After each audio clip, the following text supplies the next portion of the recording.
So people say to me, you're a witch. God said in the Bible that witches are evil. God said, don't do magic and witchcraft. God didn't say that. I'm going to say it again, and I'm going to give you proof. God didn't say that. A 2,000-year-old book that most Christians do not know where it came from or who wrote it said that. And why? Did they go deep into research to discover, why does this book say that? Who wrote that? And should I follow it? I'm going to tell you something that is quite shocking from Joel Baden, professor of divinity. Well, he's a professor of Hebrew Bible at Yale Divinity School. He said the Bible wasn't written for us. He said, this is a professor of Hebrew Bible. He said the Bible isn't a spiritual book. The Bible isn't a holy book. He said the Bible is literature. The Bible is literature. Think on that. Meditate on that. What? He further said, no one who wrote part of the Bible thought they were writing a Bible. Meditate on that. Meditate on that. No one who wrote what we currently have in the Bible thought they were writing a Bible. They were writing letters. They were writing literature. They were writing sometimes reworked Homer. They were writing ancient Sumerian legends and tales and mythologies with truth smattered in.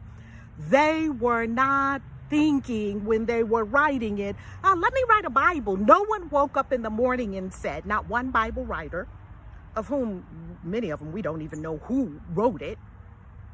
Not one woke up in the morning and said, I think I'm going to write a Bible today. And their husband or their wife or their friend or their boo or their lover or whomever said, oh, really? What's a Bible?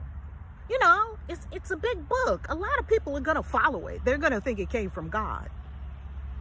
You're going to write a book and people are going to think the book came from God. I got to see this, because what would convince people that you're writing a book? I know you was just fighting with somebody down at the inn last night.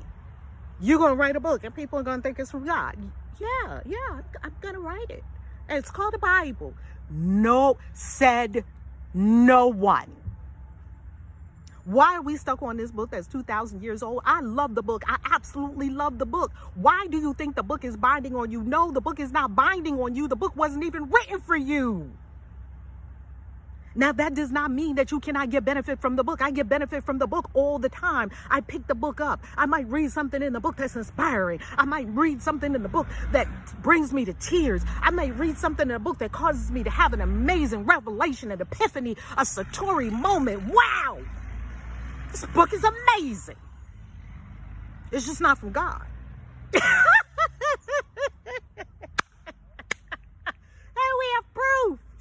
We have proof. It's all, I'm putting it all in my book. It's link in bio. The real God is not in the Bible. So when people tell you, you can't be a witch, you can't do magic, you can't do witchcraft, there's an explanation for that. And you can find the explanation if you go into deep research of the Bible. Most people don't even love the Bible enough to actually research the Bible. Where did it come from? How did we have it? What is Codex Sinaiticus? What is Codex Alexandrinus? What is the Septuagint? What is the Masoretic text? Most people, what are the Dead Sea Scrolls? What's the Nag Hammadi Library? Most people don't love the Bible enough to really find out what the Bible is really about and what it's really saying and what it's really passing on to humanity. So don't tell me anything about the Bible if you're not researching the Bible. If you got all your information about the Bible in church, you're sadly mistaken. Sadly mistaken. That book is not for you. That book was not written to be a Bible. That book is not binding upon you. That book is an extremely valuable book. That book has hexes and curses and aliens and dragons and spaceships and portals and allegory and mythology. It's got Greek gods. It's got the goddess. It's got, this book is mind-blowing if you really knew what was in that book. Mind-blowing. I promise you, if they ask me, you're going to be on a deserted island for the rest of your life, what do you want? I would say, without hesitation, give me the Bible. You can only take one item. Give me the Bible.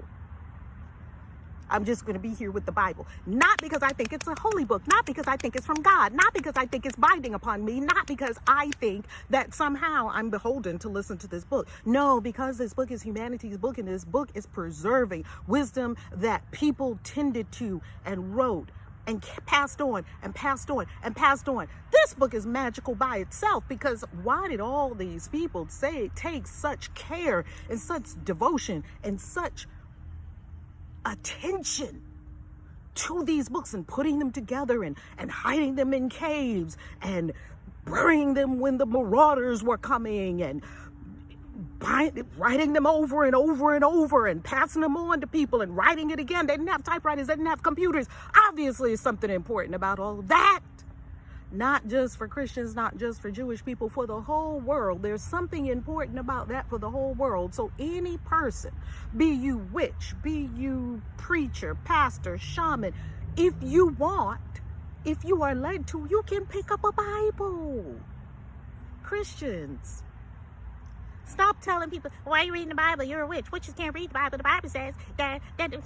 It sounds very kindergartenish and extremely elementary when you consider the vastness of this book and that anyone can access this book, and indeed everyone is free to, because it's not a religious book. A Muslim, an Islamic person can have a Bible. A Jewish person can have the whole Bible, the Jewish Bible and the Christian Bible. It's not a spiritual book. And if we take our spiritual lens off, if we stop looking at the Bible like it's a spiritual book, we can start to really understand what the Bible is actually saying. And we can appreciate the messages and the clues that it is giving us to our ancient origins and our true divine nature. I freaking love you. Mwah. Peace. ValerieLove.com, ChristianWitches.com.